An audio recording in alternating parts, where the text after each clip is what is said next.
Hello friends, સ્વાગત છે તમારું આજના નવા ફ્રેશ બ્લોગમાં. બધા મજામાં હશો? ચાલો, તો આજે અહીંયા વાવવાનો છે લીમડાનો એક છોડ. એટલે પપ્પાએ એને તુષારે લીધી છે એક વધારાની ડોલ. એની અંદર થોડીક માટી નાખી છે અત્યારે, અને હવે પપ્પા છાણું ભાંગી નાખે છે, એટલે કે ખાતર. એનાથી છોડને સારું પોષણ મળી રહે છે. તુષાર હવે એમાં માટી એડ કરે છે. એમાં અમારે આજ લીમડાનો છોડ વાવવાનો છે. લીમડાનો છોડ મમ્મી પપ્પા ગયા હતા ગામડે, તો ત્યાંથી છોડવો લેતા આવ્યા છે.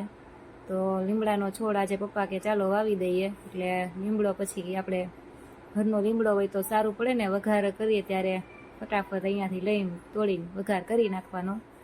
ચાલો, માટીથી ડોલ ભરાઈ ગઈ છે.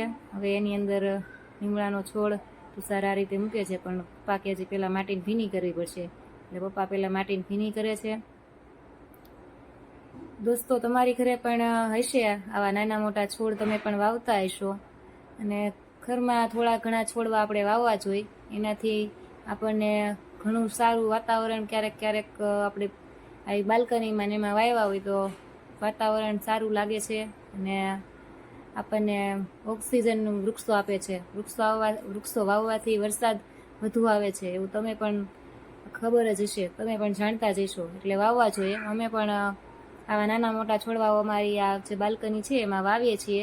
તમે આગળના બ્લોગમાં એક જોયું જ હશે, મેં તમને ત્યારે મારો પૂરો નાનો એવો બગીચો છે અહીંયા એ બતાવ્યો હતો. એમાં આજે આ નવો છોડ લીમડાનો અમે આજે એડ કરીએ છીએ. ચાલો, છોડ લીમડાનો વવાઈ ગયો છે. હવે આજુબાજુ ફરતે પપ્પા એમાં માટી નાખી દે છે. મોસ્ટ ઓફ બધું કામ પૂરું થઈ ગયું છે.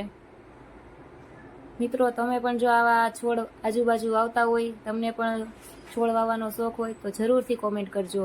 મળીએ આવતા બ્લોગમાં.